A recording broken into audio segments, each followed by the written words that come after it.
Ce podcast vous est présenté par Canadian Tire, qui vous invite à prendre rendez-vous en ligne dès maintenant pour votre prochain service automobile. Canadian Tire, notre garage. Par Albi Occasion, le plus beau choix de véhicules de qualité. Et par Oxio, vendez sans tracas. Possédez-vous une voiture de collection sans le savoir? Je me suis aussi souvent demandé qu'est-ce qui tranche dans l'univers automobile entre une voiture qu'on aime pour notre petit côté émotif ou une voiture qui aura le droit d'avoir le titre de légende. Pour répondre à mes questions, je reçois Pierre Grenon. Il est spécialiste en évaluation de véhicules. Il en a vu des milliers. Il a évalué des voitures de plusieurs centaines de milliers de dollars également. C'est vraiment un vrai connaisseur et il va répondre à toutes nos questions. Et peut-être que vous et moi allons découvrir qu'on possède des petits bijoux cachés qui pourraient valoir plus cher qu'on le pense. Merci d'avoir choisi le podcast RPM et merci à nos partenaires Canadian Tire, Albi Occasion et Oxio d'être là.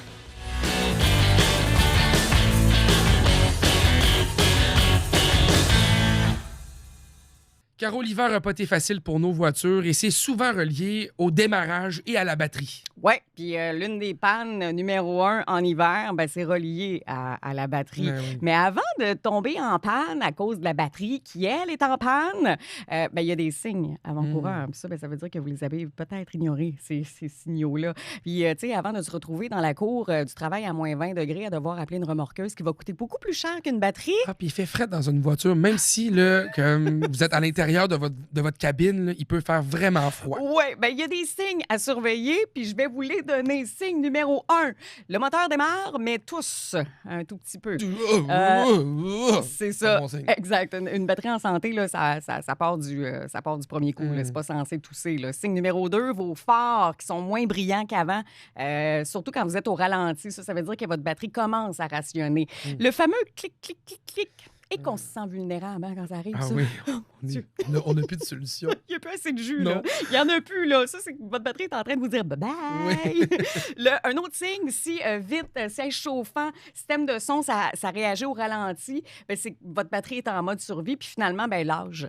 Après 4 ans, là, à peu près, là, pensez-y là, à surveiller votre batterie. Puis vous pouvez... le réflexe intelligent, en fait, c'est tout simplement de faire vérifier ça par votre garagiste chez Canadian Tire au moment de changer vos pneus. Oui, on m'avait déjà donné ce truc-là, puis je trouve ça magnifique. Ouais. On peut tester les batteries chez Canadian Tire directement. C'est gratuit, là. On vous fait C'est ça, gratuit ouais. et on va vous donner votre niveau de performance de batterie que vous avez avant l'hiver. Merci beaucoup, Caro. Plaisir.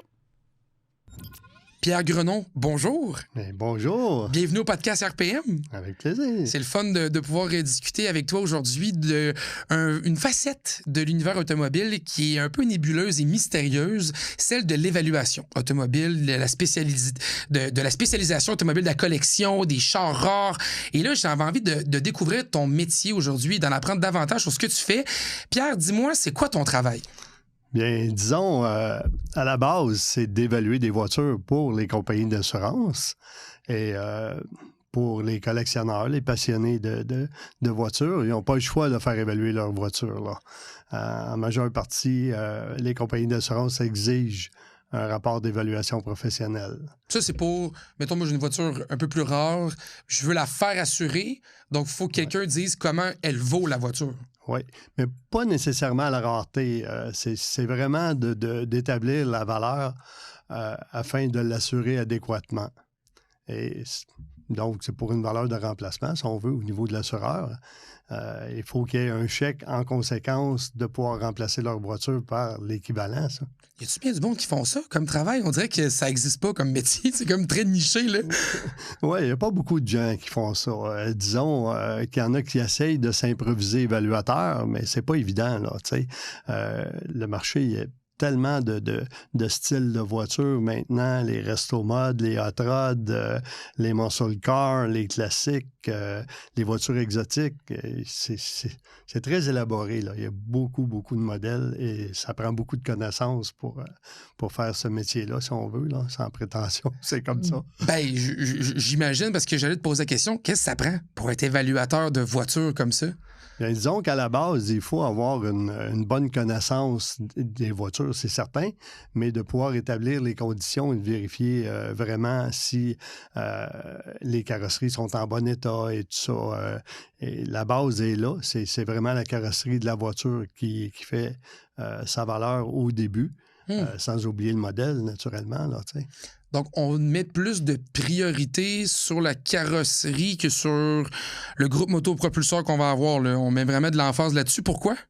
Bien, disons que refaire une carrosserie, c'est plus difficile. Refaire la mécanique, c'est pas compliqué. Là. N'importe qui peut faire, n'importe quel mécanicien peut retaper une voiture au niveau mécanique. Mais au niveau carrosserie, il faut que ça soit fait dans les règles de l'art. Et disons qu'il y a des voitures qui sont tellement rouillées ici au Québec et de les retaper, c'est beaucoup, beaucoup de travail. Et il faut que ça soit semblable à l'origine. Pour l'amener le plus proche possible du modèle de départ. Oui, absolument. Tu sais, si on remplace des panneaux, mais il faut que les soudures soient faites des règles de l'art au niveau des joints et tout ça. Il faut que ça soit fait au bon endroit, comme on dit. Puis toi, Pierre, tu connais les joints de soudure de porte de véhicule? Ben, je pense que oui. Écoute, j'ai été estimateur en dommages automobiles et ça, c'est un avantage pour moi. Ça fait combien de temps que tu fais ça, évaluer des véhicules comme ça? Oh, ça fait 35 ans, là, je crois. OK. Ça ne me rajeunit pas, là, mais c'est ça. Donc, tu en as vu quelques-uns. J'en ai vu passer pas mal. Ouais. Combien tu penses que tu as évalué de voitures depuis ton début? Là. Écoute, je te dirais près d'1 million. Tant que ça? Ah oui. Tant que ça? Ouais. Moi, je pensais que tu allais me dire comme 4000, je sais pas. Tu allais me dire comme 3000. Non, j'exagère sûrement un petit peu, là, mais environ 3 à 4 000 voitures par année. Quand même, tu en as vu vraiment beaucoup là, de toutes les couleurs, de tous les modèles. Ouais. Qu'est-ce qui différencie un véhicule qui est collectionnable, selon toi, d'un autre véhicule qu'on pourrait dire plus normal? Bien, disons, les voitures, bien, il y a la rareté qui joue un petit peu là-dedans, mais c'est l'offre et la demande. Il y a des voitures qui sont super rares, mais ils n'ont pas de valeur. Donc, ça joue un petit peu. Là. Il y a tellement de variances dans tout ça. Là. C'est difficile à déterminer lesquels qui ont beaucoup de valeur puis lesquels qui n'en ont pas beaucoup pour le néophyte. Pour moi, j'ai pas de misère, là, mais... Parle-moi-en des variables là, qu'on va rencontrer. C'est comment qu'on détermine ça? Parle-moi de ton métier. Dis-moi comment ça marche être évaluateur de voiture. Je suis encore un peu confus. Là. Bien, disons, écoute, comment ça fonctionne? C'est qu'il faut, en premier lieu, établir le produit qu'on a devant nous. C'est quoi la voiture que je vais évaluer? Là? Qu'est-ce qu'elle a de spécial? Et bien souvent, ben, à partir du numéro de série, c'est là qu'on voit, sans ouvrir le capot, on a une surprise. Là. On va prendre un Charger 1970. Là, je vois la 5e lettre du numéro de série. Oh, c'est un 446 pack. Ouh. On rouvre le hood, puis là, on voit que c'est vraiment ça. Là. Fait que faut vraiment déterminer qu'est-ce qu'on va évaluer en premier lieu au niveau des options et du modèle. Parce qu'il y a beaucoup de clones aussi, il faut faire attention. Là. On prend le même Charger, c'est pas parce qu'il y a des emblèmes RT que c'est un vrai RT. Là. Ça peut être un Charger de base qui ont juste mis des badges de RT. Donc, ça, c'est surprenant, là, parce qu'il y en a beaucoup qui font ça. Là. On voit ça, tu sais, des gens qui essaient de s'improviser des variantes qui sont un peu plus rares pour faire augmenter la valeur de leur véhicule, j'imagine? Ben, pas nécessairement. C'est plus le fait d'aller chercher un haut de gamme à partir d'une voiture de base. Et c'est plus intéressant de voir des emblèmes RT que pas d'emblème du tout qui fait que c'est un véhicule de base. Quand on parle du Charger RT, ça peut être un GTO avec des stripes de Judge. Puis ça n'en est pas un, là, tu sais. Fait que c'est ça. Mais nous, en tant qu'évaluateurs, c'est là qu'on va travailler fort, là. Faut déterminer si la voiture, c'est une vraie ou pas, là. Ça, c'est par rapport juste au numéro de série que tu peux faire ça ou il y a d'autres tactiques que tu peux utiliser? Il y a d'autres tactiques. Il y a certaines voitures que tu ne le vois pas dans le numéro de série. Il faut aller fouiller un petit peu plus loin. Et c'est là que nos connaissances vont rentrer en ligne de compte. Là. Qu'est-ce qui peut déterminer, mettons, dans un cas d'un Charger, là, c'est quoi qui va faire c'est quoi qui va tracer entre un clone? C'est parce que j'imagine qu'il y a des clones très bien faits. Là. Il doit y en avoir qui sont bluffants. Là. Tu le vois et tu dis crème sonnée. C'est un vrai, dans le fond. Là, mais ce n'est pas un, finalement. Que le numéro de série t'aide pas. Là. Tu fais quoi pour déterminer si c'est un clone ou pas? Ben, je vais aller fouiller un petit peu plus loin. Les produits Chrysler, on peut le voir facilement, là, parce que le numéro de série est très identifiable. Mais si on arrive dans le GM, c'est plus difficile. Il faut aller fouiller plus loin, aller voir le numéro de série sur le moteur, le trim tag aussi. Le trim tag va nous en dire pas mal aussi. C'est quoi ça? C'est comme une plaquette qui est en dessous du capot, là, dans le tablier avant, si tu veux. En anglais, c'est le firewall. Ce tag-là va nous donner les couleurs de la voiture, couleur extérieure, couleur intérieure et les options spéciales. Donc ça peut être relié après ça avec des ensembles. Tu peux savoir, la couleur extérieure plus la couleur intérieure était réservée seulement dans telle variante. Donc, oui, c'est un original parce que ça concorde à ça. C'est ça, exactement. Par contre, même avec ce décodage-là de cette plaquette-là, des fois, tu ne peux pas le savoir non plus. Là, il faut aller plus loin. C'est quoi l'étape d'après? L'étape d'après, c'est de demander de la documentation. OK.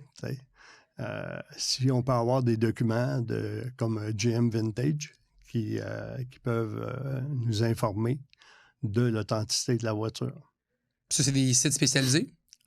Oui, c'est des sites. Disons que c'est GM Canada qui fournissent ça. Toutes les voitures qui ont été fabriquées aux États-Unis et qui ont traversé ici au Canada, et ceux qui ont été fabriqués aussi au Canada, là, on peut avoir la documentation de GM. C'est ça qui est le fun avec les GM. Les véhicules américains, j'imagine, aussi en général? Surtout GM. Okay. Chrysler, c'est une autre histoire, mais comme je disais tout à l'heure, les Chrysler sont plus faciles à identifier. Là. On parle des muscle cars, là, on parle plus de voitures américaines actuellement. Est-ce que c'est le même processus qu'on va faire aussi pour les véhicules d'importation? Les véhicules d'importation, disons que c'est moins compliqué à évaluer. Là. Ah oui? Oui, parce qu'il n'y a pas beaucoup d'options. Il n'y a pas beaucoup de... Tu sais, si on prend une Corvette 69, tu as 8 options de moteur. Ouais. Fait que, si tu prends une BMW 3.0 CS, exemple 1973, tu n'as pas d'option. Là. Tu vas avoir les options de couleur, options cuir, des choses comme ça, climatisation. Mais tu ne peux pas jouer là, énormément sur la valeur. Qu'elle soit rouge ou blanche ou bleue, ça va être la même valeur. Là, fait que c'est pas vrai que la couleur influence la valeur? Pas tout à fait. Mais dans certains cas, oui. Quel cas? Faut qu'on en parle. Il y a plein de monde qui pense qu'ils ont des options spéciales sur leur char parce qu'il est jaune, là, par exemple. Oui, il y a certaines couleurs qui sont... si on va encore dans le Chrysler, là, si on prend le Pink Panther ou le Moulin Rouge, c'est des couleurs qui sont rares. Là, ça peut augmenter considérablement la valeur. Bien conservé aussi, là, j'imagine. C'est bien beau avoir la couleur, mais il faut que le véhicule soit encore en bon état. Là. Plus on monte dans le grade de qualité de voiture, plus la valeur va monter et plus on va considérer les options et les couleurs. C'est quoi, mettons, pour toi, un conseil qu'on donnerait à quelqu'un aujourd'hui là, qui essaye de conserver son auto pour, je sais pas, la faire évaluer, ou quelqu'un qui est sentimental envers son produit puis il sait pas comment que ça vaut. Là. Qu'est-ce qu'on devrait faire pour bien documenter ou bien conserver notre voiture pour qu'un évaluateur comme toi arrive et se dise « Ouais, ça, c'est un bon. » Oui, écoute, c'est vraiment la qualité de la restauration. Si tu fais restaurer une voiture puis ça coûte 150 000 il faut que tu t'en prennes soin. Ce n'est pas une voiture que tu vas utiliser à tous les jours. Donc, c'est important de garder aussi la documentation, les factures de restauration et tout ça. Et il faut en prendre soin, là, parce que c'est pas long que ça se détériore. Là. Si on la prend pour aller travailler tous les jours, là, je suis pas convaincu qu'elle va gagner toujours des best-of shows. Oui, mais c'est un peu plate, ça. T'sais, on met de l'argent dans une voiture pour la mettre belle, mais on aimerait ça l'utiliser un peu, mettons. Oui, mais la plupart, écoute, je vois des passionnés, des fois, qui ne roulent même pas leur voiture. Ils ont peur d'aller dans une exposition. Ils seraient du genre à mettre des petits poteaux et des cordes de le tour là, pour la protéger, puis touche pas à mon auto, là, tu sais. Fait qu'ils deviennent esclaves de la voiture. C'est sûr qu'il faut l'utiliser, mais à un certain niveau, là, tu sais. C'est quoi un des cas les plus extrêmes que tu as vu de quelqu'un qui voulait protéger son véhicule? Les plus extrêmes, disons, c'est ceux qui ne sortent pas du tout. Là. J'ai un frère qui est comme ça. Là. Il a fait une voiture incroyable. Puis, d'après moi, c'est une Plymouth Roadrunner 70. Écoute, il roulera pas avec cette voiture-là. Il va toujours avoir peur. Il y a à peu près 10 000 heures de restauration sur l'auto. C'est incroyable, là. Fait que, il va être esclave de son auto, là. Puis je lui dis, là, tu l'as mis ben trop belle pour un auto que tu veux rouler. C'est pas logique. T'sais. Ouais, il faut qu'elle soit un peu plus... Bon, c'est un trailer queen qu'on appelle, là, tu sais. Mets-la dans un trailer avec des vitres tout le tour pour la montrer, là, mais descends-la pas du trailer, là, tu vas avoir peur. Il va falloir que tu engages 2-3 gardiens de sécurité pour la protéger. C'est sûr. Fait que c'est un peu l'équilibre. C'est ça un peu le conseil que tu dis, c'est que ça dépend de ce qu'on veut faire. Si on veut avoir un trailer queen, pour dire un peu ce que tu viens de dire, bien, on peut le faire, mais il faut être prêt à s'engager aussi dans on ne conduira pas le véhicule. Tandis que si, de l'autre côté, on veut le conduire, il y a un équilibre à trouver là-dedans. Oui, ça peut affecter un peu la valeur, mais si c'est bien nettoyé, bien entretenu, qu'on y fait attention, on peut quand même l'utiliser un peu pareil. Ben oui, absolument. Il faut choisir notre période aussi. Là. Si on sort l'auto au mois d'avril puis que les rues sont pas nettoyées, tu risques d'avoir des éclats de roche à l'avant de la voiture. Là, fait que faut en prendre soin puis l'utiliser à des périodes où c'est plus logique de ne pas la maganer, comme on dit. Là, ben, ça donne un peu le portrait au moins du genre de personnes qui font ce genre de restauration-là. Donc ça, c'est des clients que toi, tu rencontres, dans le fond, souvent. C'est un peu ta clientèle. Parle-moi un peu, justement, c'est qui les gens qui vont faire affaire avec un service d'évaluation de voiture comme toi? Ben, disons... tous les passionnés qui ont des belles voitures, là, ils vont opter plus pour l'évaluation. Ils veulent avoir la valeur réelle de leur voiture pour pouvoir les assurer. C'est surtout ceux-là, là, tu sais. Celui qui a une voiture qui est so-so, puis qui est remplie de plastique, qui est fardée un petit peu, là, il va éviter de la faire évaluer, ou il va la faire évaluer par un évaluateur qui va un petit peu camoufler certaines choses. Ça peut sûrement avoir des problèmes si tu fais ça en tant qu'évaluateur. Ça peut être vraiment problématique en cas de sinistre, oui. Mettons, il y a un accident, mais que tu as dévalué le véhicule ou tu l'as trop évalué, il va y avoir de quoi qui ne marchera pas quelque part, j'imagine? Ben, c'est ça, là. Si on cote la carrosserie super belle, puis à la fin de compte, elle a été plastifiée, il y a des soudures partout, puis comme difforme au niveau de la carrosserie, ben, c'est pas tout à fait la même valeur. Fait que l'assureur, en cas de sinistre, quand il arrive un accident, là, ça rouvre comme une boîte de sardines, puis là, tu vois que ça n'a pas été restauré selon les règles de l'art, ça peut être problématique. Tu peux-tu perdre ta job? Non, l'évaluateur va peut-être être pointé un petit peu du doigt, mais c'est plate pour le client parce qu'au bout de la ligne, la condition était mal calée, là, tu sais. Fait que l'assureur peut enlever un certain montant sur l'évaluation, là. C'est pas une bonne optique. On est mieux de donner leur juste sur la qualité de la voiture. Quitte à payer un peu plus cher d'assurance, mais au moins tu es assuré en conséquence du produit que tu possèdes. Oui, exactement. Quand tu as une belle voiture, ça va te coûter peut-être plus cher pour l'assurer, mais au moins, s'il arrive quelque chose, tu vas récolter ton dû, là, tu sais. Mais par contre, si tu payes une prime pour une valeur qui est trop élevée versus la qualité de l'auto, ben, tu risques de payer une prime pour rien, là. Ça, c'est pas mieux non plus. Là. Non, c'est pas mieux non plus.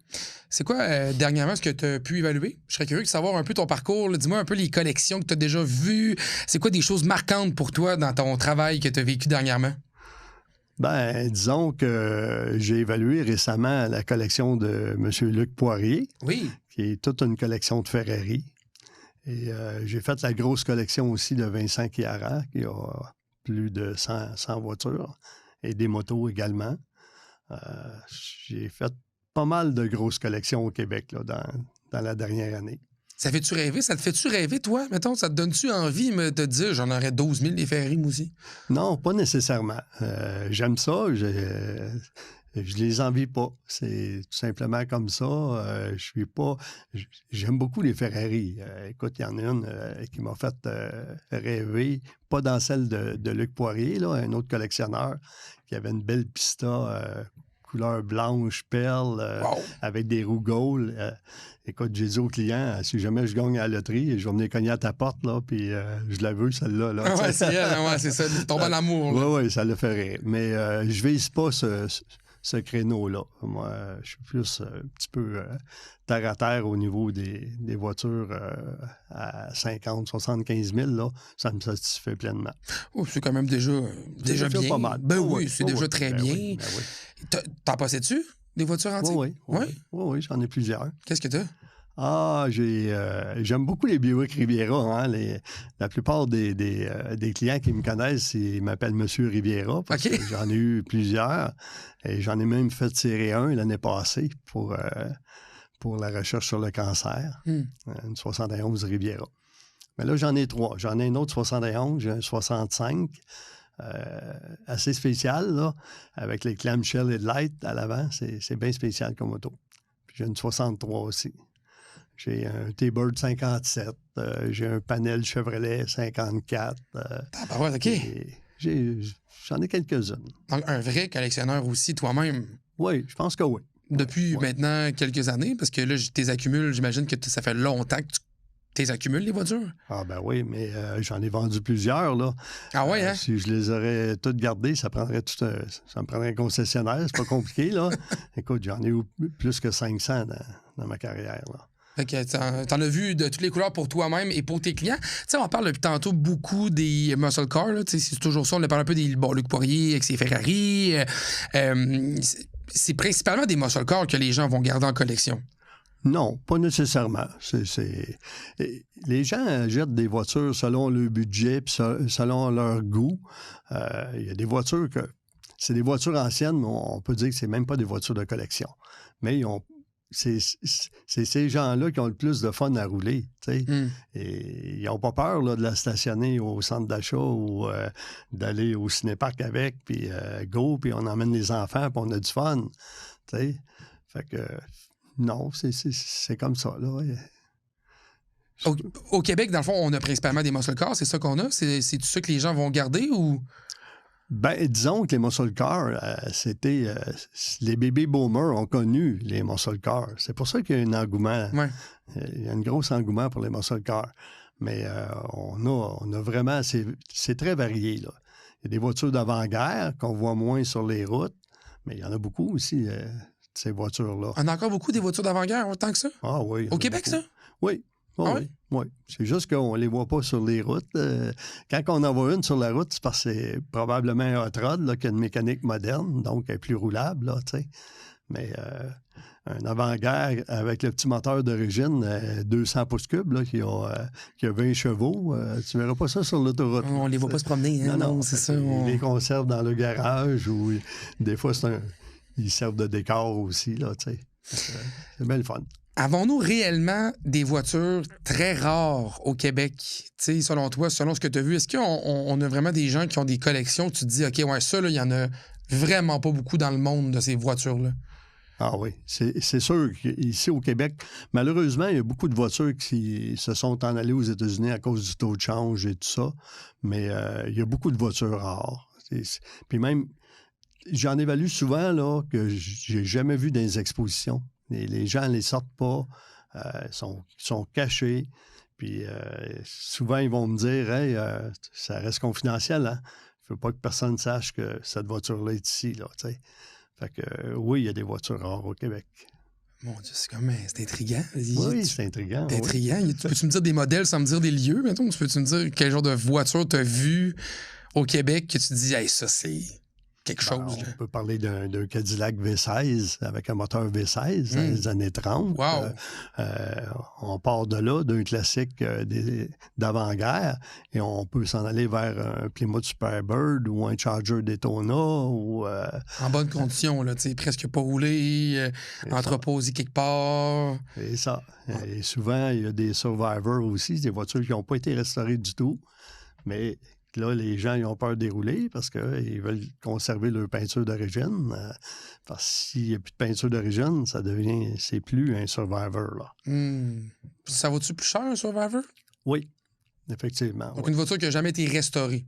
Oui, c'est sûr. Une voiture non restaurée vaut toujours... Il faut qu'elle soit en super condition, par contre. Mais ça vaut plus cher qu'une voiture qui a été restaurée. Y a-t-il une bonne différence?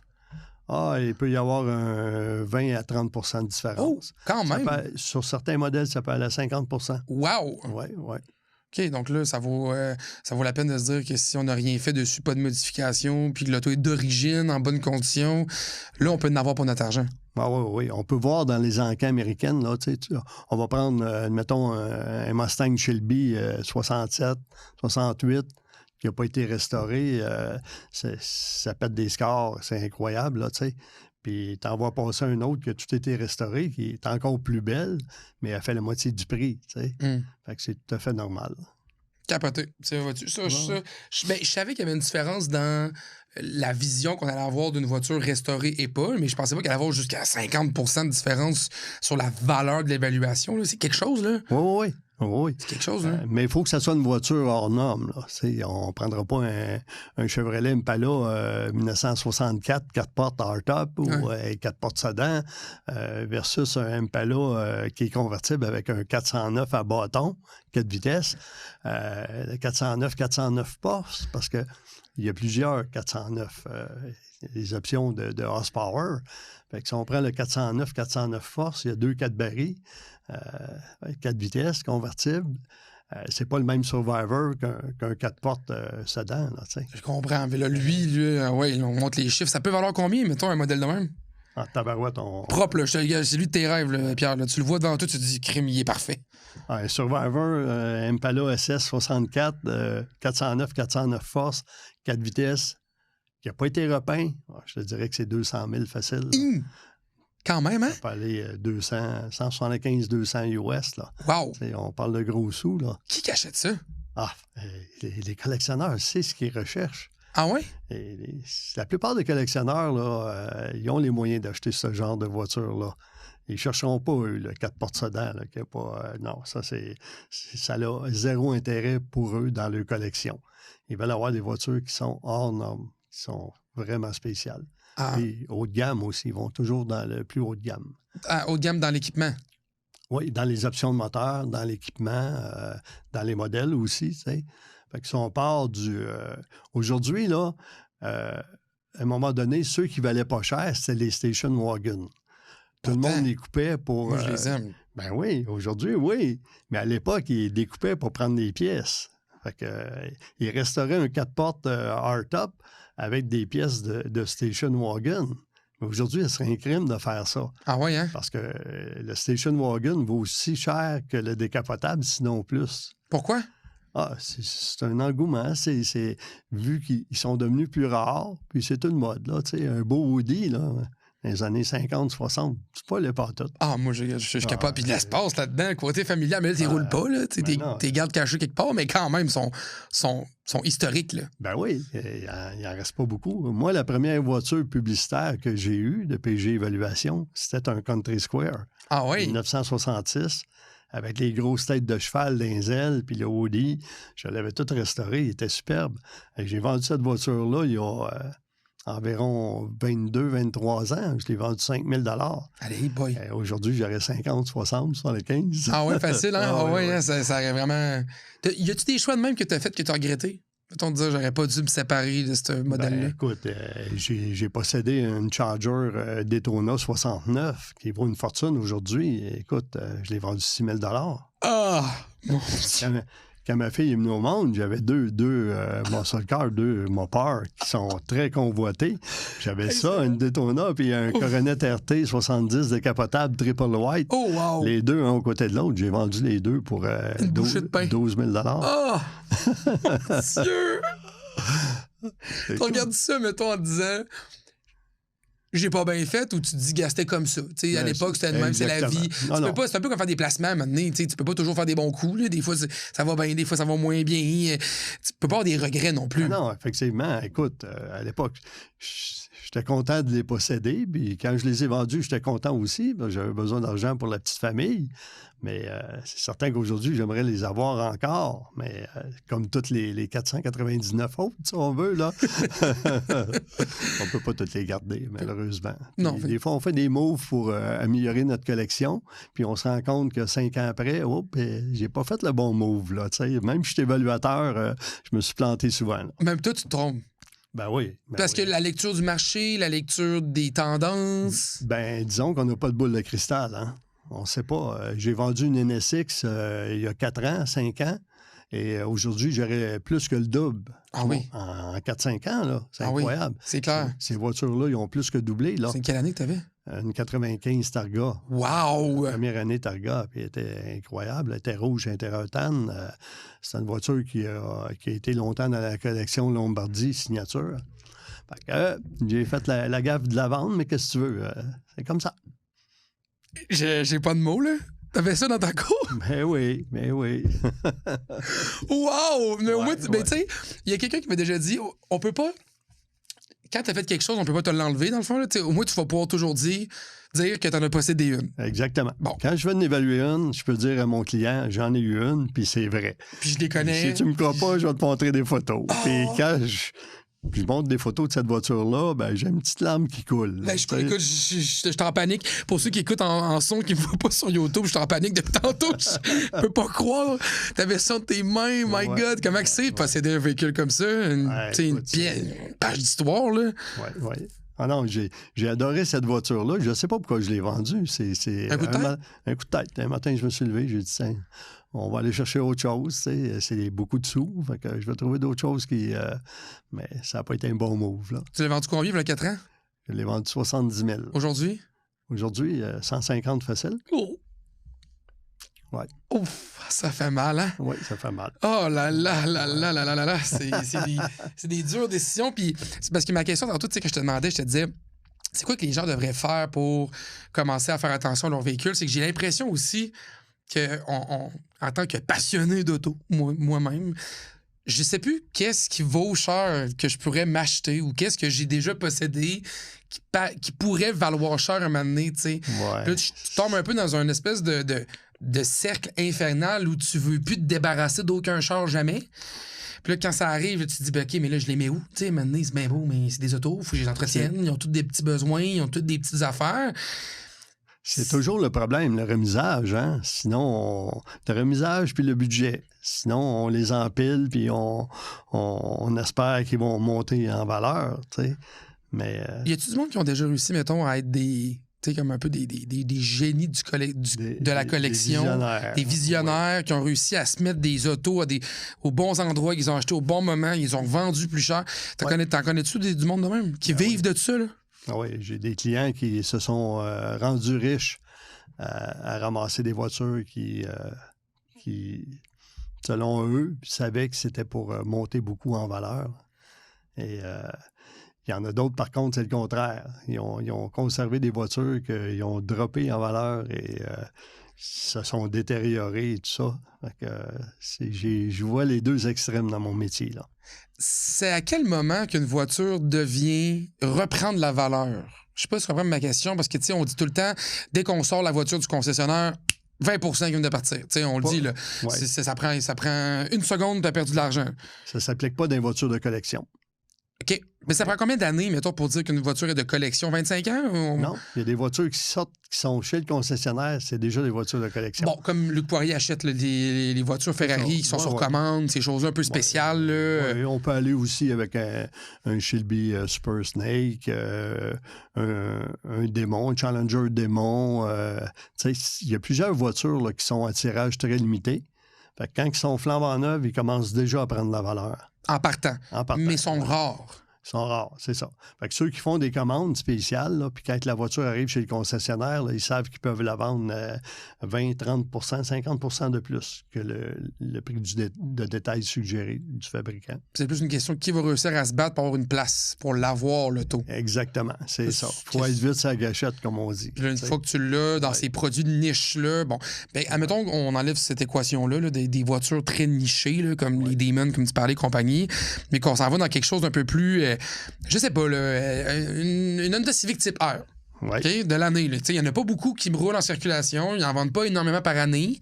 Il y en a, là, quelques-unes, mais elles ne sont pas nombreuses. Il y a eu des petites éditions un peu spéciales, des teintes différentes. Quelqu'un qui s'en a acheté une, là, qui se dit, OK, là, j'ai mis de l'argent là-dedans, ça me coûte cher, il faut que je fasse mon paiement. Puis là, je l'ai sorti l'auto, puis, tu sais, c'est pas une voiture rare non plus tant que ça. T'sais. La valeur reste élevée, mais j'ai perdu un peu d'argent quand même. Y a-tu un moment pivot dans l'histoire du véhicule où, là, ça devrait remonter?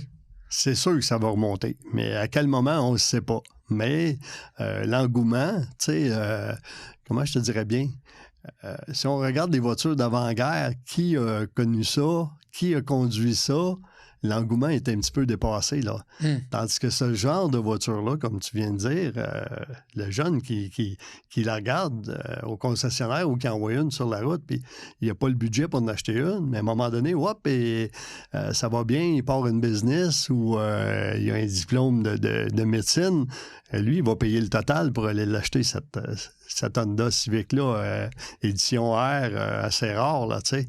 Fait que c'est certain que ces voitures-là vont monter en valeur aussi, là. Fait que c'est des éditions limitées. Il y a des gens qui vont pouvoir se les payer tantôt, là. Puis ils vont payer le gros prix. Ça ne sera pas nécessairement juste des collectionneurs, pas juste des gens qui cherchent à avoir une flotte de véhicules. Ça peut être aussi... T'en as des clients là, qui sont juste des passionnés d'un modèle en particulier puis qui rêvent de mettre la main sur un véhicule en particulier pour le conduire, là, pour l'avoir. Là. Exactement. C'est pas tout le monde qui collectionne, qui vont dire, tu sais, à quel niveau on est collectionneur? Est-ce que ça prend 10 voitures, 50 voitures? 2 voitures, tu sais? Y a une réponse à cette question-là? Ben, je pense que non. Écoute, oui, comme tu dis, ça se peut qu'on soit collectionneur avec 2 voitures, là. Je les collectionne parce que je les conserve, puis c'est des voitures spéciales. Puis dans mon cœur à moi, ben, écoute, c'est les plus belles, là. J'en vois pas d'autres. Fait que moi, je me considère comme un collectionneur, là, tu sais, même si j'en ai juste 2. C'est pas une quantité plus une qualité? C'est là, exactement. On revient encore sur l'adage, là? Ben, une qualité, puis voiture hors norme, voiture d'exception, si on veut, là. Là, ça devient le fun, tu sais. T'en prends une le samedi, puis tu prends l'autre le dimanche, puis t'es heureux. Ça me donne envie, Pierre, d'avoir plein de chars, de juste d'en avoir, puis d'en garder quelques-uns quelque part, puis de me dire peut-être bien qu'un moment donné, je vais faire la pièce avec ça. Ouais, mais à quel moment tu te sépares de ça? Oui, mais écoute, à quel moment... c'est difficile, là. Quand la plupart des passionnés, ils vont se séparer d'une voiture pour pouvoir en acheter un autre. Un petit peu plus haut niveau, tu sais.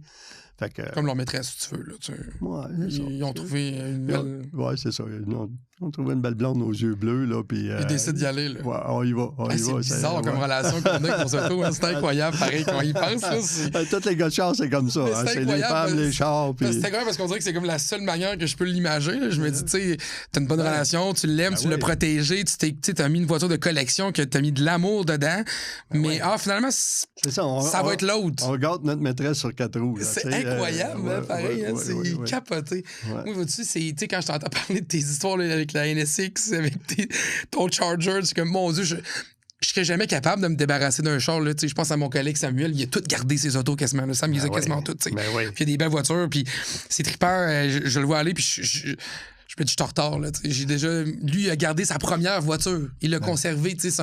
Puis moi, j'ai vendu... Ça fait des années, là, que j'ai vendu mon premier char, là. Tu sais, j'avais pas les moyens d'en avoir des autos. Il y en a beaucoup qui font ça, là, tu sais. Et puis, il y en a même qui cherchent, qui veulent retrouver leur première voiture, là. Peu importe le modèle. Ben oui. Moi, j'ai des clients qui me téléphonent. « Hey, Pierre, t'aurais pas évalué cette voiture-là? Je vais te donner le numéro de série. Check dans ton ordinateur. J'aimerais ça la retrouver. Je la rachèterais, tu sais. » Fait que c'est ça. C'est comme ça. On va se le dire. C'est ça, la passion. C'est très émotif. Ben oui, c'est émotif. Pas très bon financier non plus, dans le fond. C'est pas bon financièrement parlant. Non, des fois, on se met dans le trouble à acheter des voitures. J'imagine, hein, tu dois avoir vu des scénarios moins rigolos que d'autres aussi, là, des gens qui font des erreurs puis c'est pas drôle. Là. Ouais, comment tu traites ça? Ah, écoute, des fois, ça amène des divorces aussi. Ah ouais, hein? Mais, non, écoute... moi, c'est difficile. Quand je veux évaluer une voiture dans des cas un petit peu particuliers, là, que je vois que le type il investit beaucoup trop sur sa voiture versus la valeur, je suis obligé de lui dire, là, tu n'as pas fait le bon choix, malheureusement. Je respecte ton choix, mais il va falloir que tu respectes mon travail. Au niveau de la valeur de la voiture, peut-être que tu ne seras pas content, là, tu sais. Mais c'est comme ça. On essaie-tu des fois de te dire, ajoute donc un peu plus sur la valeur? On essaie-tu de travailler dans les coins des fois? Il faut être délicat, là. Moi, j'aime pas ça faire de la peine à mes clients, là. Fait que je patine un petit peu, là, pour leur dire, ben, tabarouette, c'est vrai qu'elle est belle, elle est vraiment belle, mais tes factures ne représentent pas la valeur de la voiture, là. C'est dommage, là, c'est comme ça. Tu peux pas rien faire, là, toi, là, c'est quoi tu veux dire à tes clients? Des fois, je leur fais un petit peu de peine. Je comprends. C'est comme, je reviens, on parlait de Charger tout à l'heure. À un moment donné, j'ai évalué une Charger, puis le gars, c'était un néophyte, là, tu sais. Puis, je mets la voiture aux alentours de 40 000 $. Puis là, il me dit, j'ai commandé des roues. Pierre, écoute, 5 000 les roues. Fait que je vais les avoir bientôt. Ben, je dis, OK, garde tes factures, là, tu sais, ça va se rajouter pas à plein prix sur la valeur de la voiture, mais peut-être à 50 là, tu sais. Fait que je vois ce client-là à Granby, puis là, je vois qu'il a mis ses nouvelles roues. Fait que, puis mon rapport d'évaluation n'était pas parti encore. J'avais juste envoyé un préliminaire avec la valeur. À 40 000, là, c'est ça? Tu étais autour de 40 000. Ouais. Fait que là, je vais voir le gars, puis j'ai dit, écoute, tu as eu tes nouvelles roues, c'est vraiment beau, c'est sharp, je vais reprendre des photos, puis je vais pouvoir upgrader ton dossier sur le final, tu sais. Le gars, il me dit, oublie ça, tu connais rien, puis là, il commence à me payer une traite, tu sais. Ben voyons. Je dis, c'est quoi ton problème, là, tu sais? Ben, je suis allé voir sur Internet, j'en ai vu à 100 000, à 150 000 des chargers comme le mien. Je dis, attends un petit peu, là, je pense que on a un problème. Dans ton numéro de série, c'est un Coden, c'est un 383, ton charger. C'est pas un RT avec un 440, un 446 pack ou un 426 EMI. Là, tu as comparé des pommes avec des tomates, là, ça marche pas en toute ton affaire. Puis là, il y avait du monde alentour, puis il m'écoutait, là, tu sais. Fait que là, j'ai dit, regarde ton numéro de série, un Coden, là, puis quand tu vas faire tes recherches sur Internet, fais des recherches pour un charger avec un Coden. Oublie les 426 EMI, les 446 packs, là. C'est pas du tout la même valeur de voiture. Je l'ai revu une couple de mois après dans une autre exposition. Puis il est venu me voir et il dit, Pierre, je m'excuse, tu avais raison. Ben, bravo. C'est une anecdote. Mais bravo, monsieur. Je trouve d'avoir eu son meilleur culpa, là, d'être revenu au moins. Je comprends que sur le coup, des fois, c'est comme on disait, tu as comme annoncé que c'était 40. Peut-être que lui pensait que c'était 150. Là. Fait je comprends qu'il y avait peut-être une pilule à avaler, mettons. Là. Mais là, il a compris avec les explications, puis le marché, que finalement, tu avais raison. Il est revenu. Ça, j'aime l'histoire, au moins, finit quand même plutôt bien. Maintenant, c'était quoi les attentes que ce client-là avait envers toi? C'était-tu de dire, là, j'ai mis mes roues, je veux que tu me montres ça pas mal? Mais toi, tu peux pas le faire à un moment donné, t'es comme pris entre l'arbre et l'écorce, là. Oui, non, je pouvais le faire, mais, tu sais, des roues, là, c'est pas ce qui donne le plus de valeur, là. Tu sais, les roues d'origine valent aussi cher que des mags à 20 pouces, là, tu sais. Fait que, mais des fois, on peut mettre un petit upgrade pour compenser. Vu que j'ai travaillé en dommages automobiles, on sait que les compagnies d'assurance vont donner un petit pourcentage de plus. Là, pour les roues, un petit peu. Tant que ça reste logique. Là. OK. Exactement. Grosse affaire, ça. Hein? C'est une grosse gestion pareille des émotions avec le monde aussi. Puis, oui, les gens, là, l'approche qu'on a, nous, on arrive, on est un expert, là, mais... des fois, là, on peut pas contrarier ben le client, là. Il faut mettre nos gants blancs, comme on dit, là. J'imagine. Fait que, quand tu dis au client, là, tu sais, il y a telle chose, là, qui joue sur la valeur de ta voiture que... Y a-tu des belles surprises à l'inverse? Des gens qui s'attendaient pas du tout à quelque chose, puis finalement, tu es arrivé, tu as dit, non, mais vous avez une perle entre les mains, là, tu sais. Définitivement. Des fois, ils ont fait des choses qui ont upgradé la valeur de beaucoup, là, tu sais. Sans le savoir. Sans le savoir, tu sais. Fait que là, tabarouette, t'as fait ça, t'as rajouté un capot en mer, là. Ça donne une bonne valeur. Ou un shaker, un capot shaker, là, un shaker wood. Ça vient d'upgrader l'auto beaucoup, là, tu sais. Dans le moteur, là, tu sais. Oui, fait que tu es capable de vendre plus cher. Oui, mais, tu sais, faut y aller, par contre, tu peux pas modifier une voiture haut de gamme dans les muscle cars. Faut que tu la laisses comme elle est. Fait que quand tu vas dans le bas de gamme puis tu vas l'upgrader, là, tu vas monter en valeur. Ben, c'est pour ça que, tu sais, ton histoire de Charger que tu viens de compter avec le monsieur qui n'avait pas le 440, il n'aurait pas pu mettre un 440 dedans et faire semblant que ça n'était un. Ben non. C'était pas le bon numéro série. Exactement. C'est ça qu'on appelle les matching numbers? Oui, c'est ça, exactement. Mais tu gagnes pas de valeur en faisant ça, ou très peu, là, tu sais. Mais tu prends deux voitures, une avec un code N, puis une avec un code V, ben il y a une méchante différence de valeur, là. Même si je vais chercher le gros moteur dans le N, j'aurai jamais le numéro de série qui est similaire c'est ça, à la mécanique que je devais avoir. Ça reste une Charger de base. Fait que tu sais, si tu mets un 426 EMI, par contre, là, tu vas upgrader ta valeur. Parce qu'en partant, le moteur EMI, c'est un moteur légendaire, puis ça va te coûter 50 75 000 pour remettre un moteur comme ça.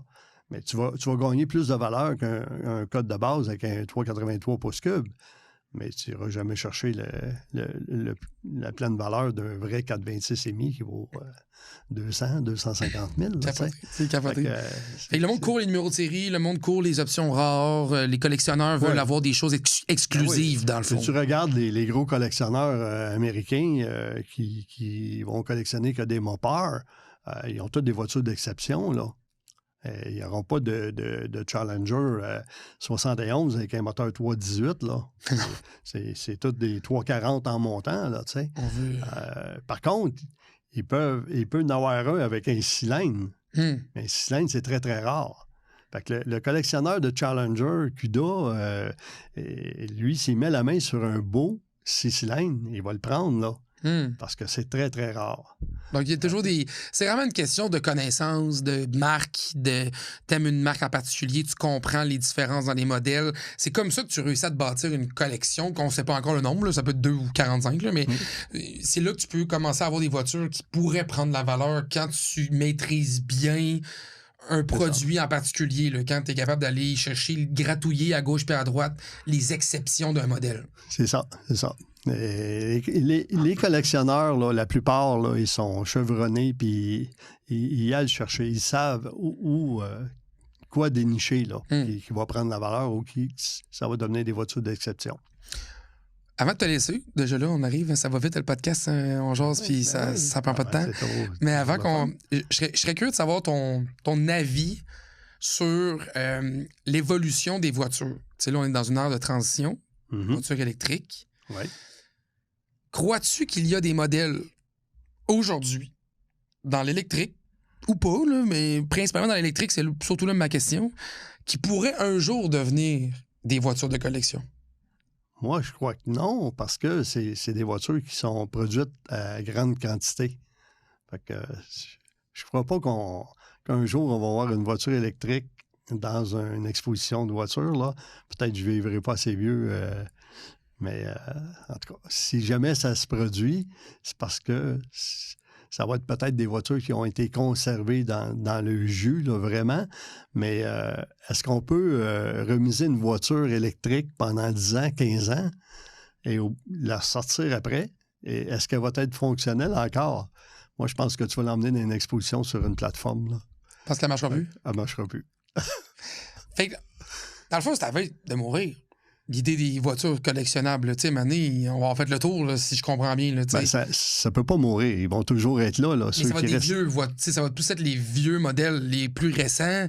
On n'aura plus de chars collectionnables, dans le fond. Selon toi, au moment où ça va être juste des voitures électriques, non, il n'y aura plus de voitures collectionnables. Oh, fait qu'on s'en va dans une nouvelle ère, là. Ouais, absolument. On change complètement. Ça va peut-être faire monter les valeurs de nos vieilles bagnoles à gaz, là. Peut-être, là, avec l'éthanol qu'on met dans l'essence, il va falloir trouver des produits pour les faire rouler, mais on devrait y arriver maintenant, là. Sûrement. Écoute, on ne connaît pas l'avenir, là, mais on souhaite qu'il y ait des solutions pour à long terme. Très intéressant, Pierre Grenon. Merci beaucoup d'avoir été avec nous aujourd'hui au podcast RPM. J'ai appris beaucoup de choses et j'ai aussi appris que j'ai pas encore les moyens de me lancer dans une collection de véhicules. Mais un jour, je me lancerai étape par étape et que si jamais vous voulez évaluer vos véhicules, on peut te contacter, Pierre, directement. Si vous pensez peut-être avoir une petite pépite entre les mains ou quelque chose qui vaut la peine d'être évalué, Pierre Grenon, ton entreprise qui s'occupe de tout ça, donc c'est facile de te contacter pour faire évaluer le tout. Merci, Pierre. Ça me fait plaisir. Merci à vous d'avoir choisi le podcast RPM. On se retrouve très bientôt pour un nouvel épisode. Et je tiens toujours à remercier nos partenaires, Canadian Tire, Albi Occasion et Oxio. Bye bye, à bientôt.